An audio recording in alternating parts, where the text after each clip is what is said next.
Giving respect and reverence is contained within the Sammasambuddhas, the perfectly self-awakened Buddha's teachings, as the highest blessing of one's life. We have homage and respect in the Buddha, Dhamma and Sangha.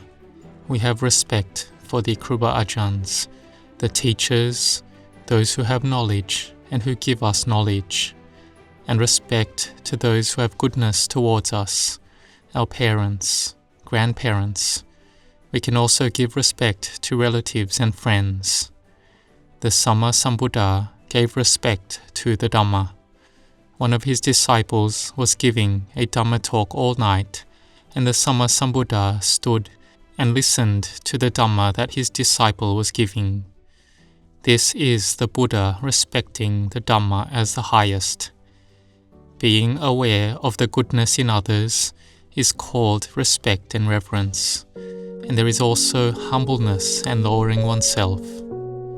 But the virtue of humbleness, of lowering oneself, is about being aware of oneself, in our knowledge, aware of our skills. The more one has skill, like having studied to a high level, then Venerable Ajahn Chah said to be careful, that our sense of self and the defilements will cling on to that we are higher. If we have anything in this world more than others, we will cling to us being better than others. This is about ditthi mana, views and conceit, which it is normal for everyone to be like this. So in regards to this Dhamma quality of humbleness, then when we come to be aware of ourselves, and that we may have knowledge and skill, but we need to train in what is called niwata.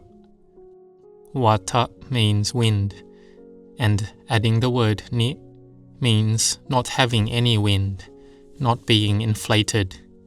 It is restraining oneself to be in a normal and natural state, being ordinary and normal. We may have things, but it's like we don't have anything. We don't feel like we have anything that is exceptional. They compare it to being like a balloon that has not been inflated with air. If a balloon is inflated with air, then it will expand and then float. So humbleness has characteristics similar to respect, but it has a different meaning. It is going about in a way that is correct and appropriate, not arrogant or conceited, not boastful beyond the truth, not raising oneself higher than others by putting them down. It is being polite to others, giving honor, knowing time and appropriateness, and it will usually come from the heart first. Humbleness and lowering oneself has three prominent characteristics: having deferential, humble actions, having gentle and soft speech, having a tender and kind heart.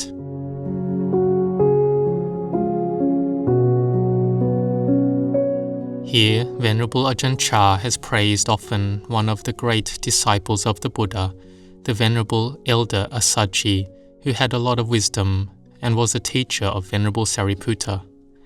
He taught Venerable Sariputta to gain the eye of Dhamma. When Sariputta saw the Elder Assaji having beautiful conduct and mannerisms, with a radiant, bright and glowing complexion and aura, it expressed that he had to have noble attainments in his heart. So we can see that this is a wise person who would later become the right-hand chief disciple of the aspect of wisdom of the Sammasambuddha.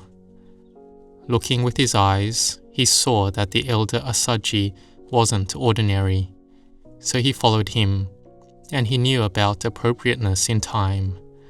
After the Elder Assaji had finished his duties, then Sariputta came and paid respects to him, and he asked, "Who are you a disciple of? Who is your teacher? And what doctrine does your teacher teach of?" He got right to the point. Because the Venerable Elder Sariputta had looked for an arahant all over the continent, but had not yet found one, but finally found one right at his hometown of Rajagir. Here, the Elder Assaji was humble. He had the noble attainments of an arahant, fully enlightened, but he was humble, saying that he was one who was just new to the sasana, the dispensation, and he was not able to explain the Dhamma deeply, but could give the Dhamma in brief. The Samana Gotama is my Sasada, teacher. Sariputta heard this and understood that the Elder Assaji had a very high noble attainment, and he had humbleness. His speech was pleasant to hear, and his mind was tender and kind. And so Sariputta answered, "May you tell me just the gist of the Dhamma?" And Sariputta had a lot of wisdom. He knew and had learnt a lot. He had completed the Vedic knowledges of the Brahmins. On whatever was foremost of that era, he had learnt it all. And the Elder Assaji said simply, "All Dhammas, phenomena, have causes for them to arise. The Buddha has taught of those causes and of the cessation of those causes." It was just this much, and Sariputta attained to becoming a Sotapanna, a stream enterer. Just a little bit, and he saw into arising, persisting, and ceasing. So Ajahn Chah praised the Elder Assaji and taught his disciples to be ones who are humble and who lowered themselves, to be orderly in conduct. But we have to understand that this is an outwardly expression of each arahant. Some monks may have speech that is bold and fearless. On the inside he is humble, but outwardly he says it out boldly. There was one monk who, wherever he put out his sitting cloth, would announce that he has no more doubts of the Samma Sambuddha's teachings. It was announcing that he was an arahant, until it was widely talked about and it came to the Buddha. The Buddha verified that, yes, that monk really was an arahant. This was a type of behavior coming from having had faith towards an arahant of a past Buddha's dispensation. So he had built barami, spiritual accumulations, and made an aspiration to be bold in speaking like this. Whereas the Elder Assaji had made the aspiration to be an arahant of the first group, the Panchavaggiya, the 5 ascetics, and he had the outwardly expression of being humble like this. So Ajahn Chah would teach this to his disciples. And those who had knowledge and came to ordain, Ajahn Chah would tell them to put down their bachelors, masters, put down their knowledge and other things, put them all down. Sometimes he would teach not to look for faults in others.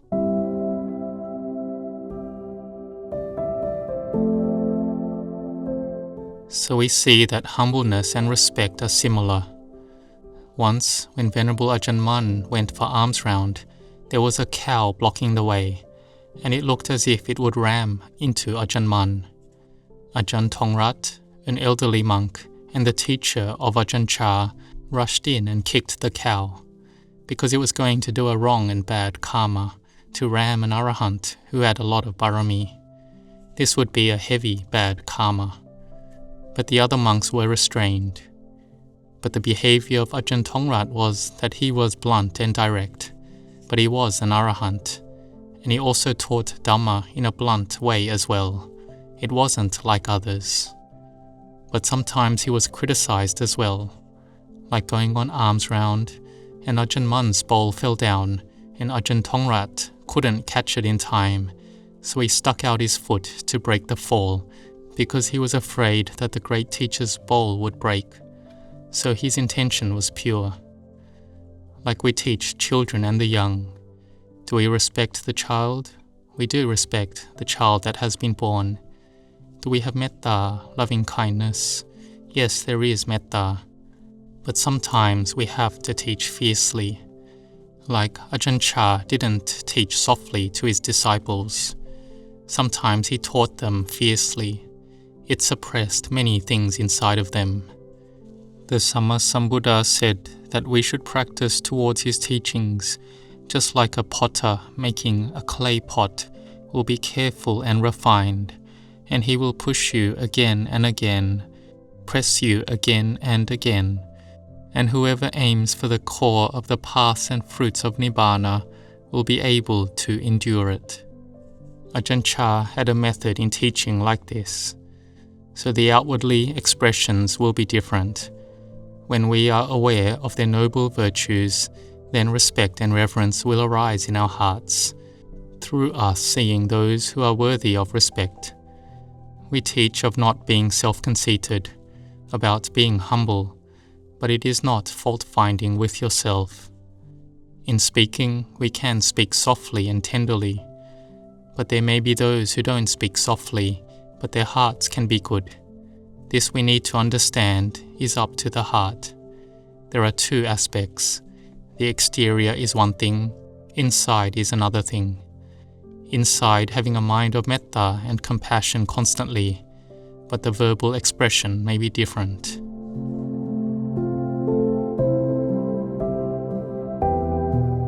What is humbleness? We are interested to be with ourselves, reflecting on ourselves, but we have to be confident in ourselves, yet we aren't too boastful beyond the truth.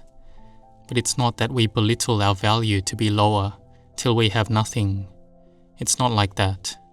We have to accept that of all the things in the world, there is nothing that is complete. It's possible for anyone to make mistakes. So when we are with others, we have to be careful as well. If we aren't humble, we aren't willing to listen, then we can argue to the level where it breaks up harmony, because there are views and ego coming up. Like a story I've told you before of two monks arguing.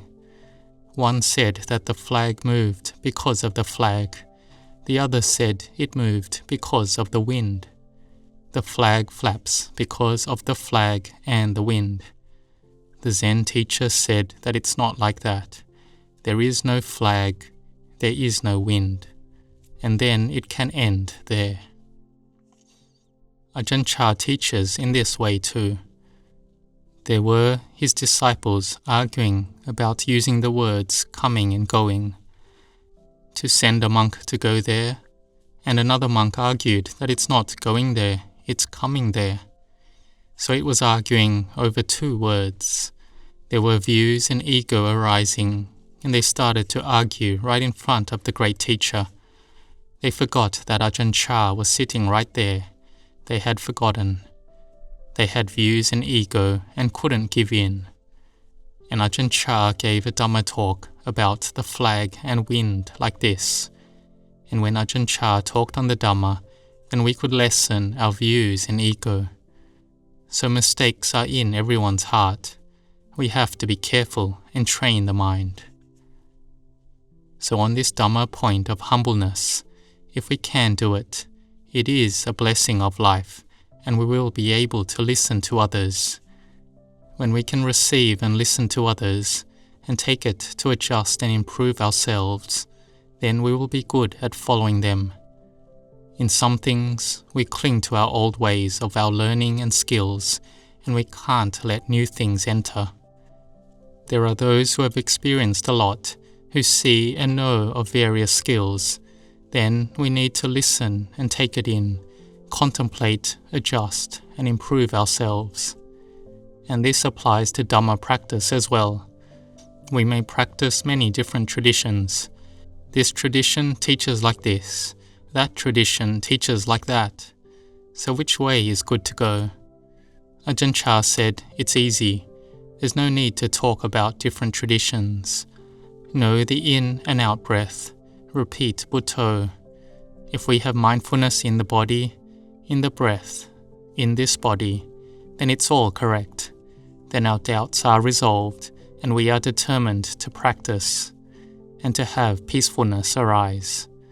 And ultimately, we will have knowledge and understanding, seeing rupa, material phenomena, and nama, mental phenomena, as being anicca, dukkha, anatta, impermanent, unsatisfactory, and not self. Here is where the deepness of the Dhamma will arise clearly in our hearts.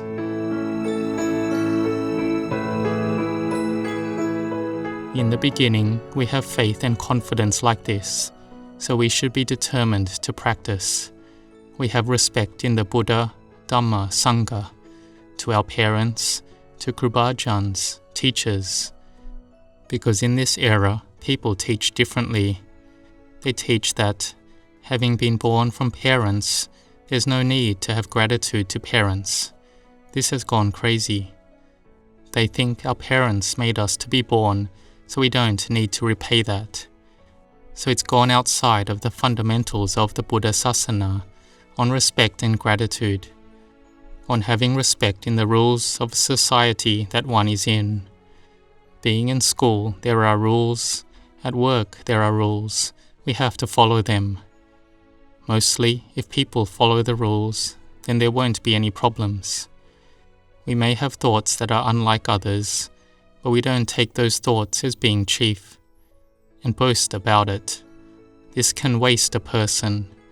They won't be able to get back into their original path and lose out on their future.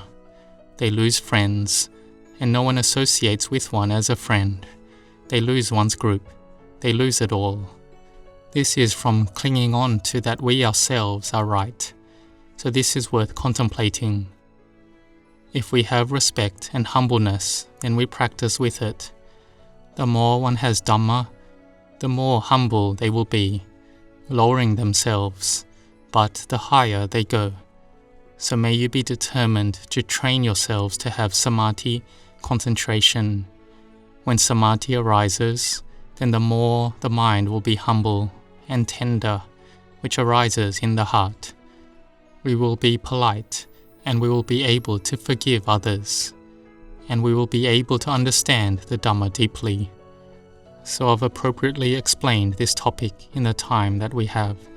May you grow in blessings.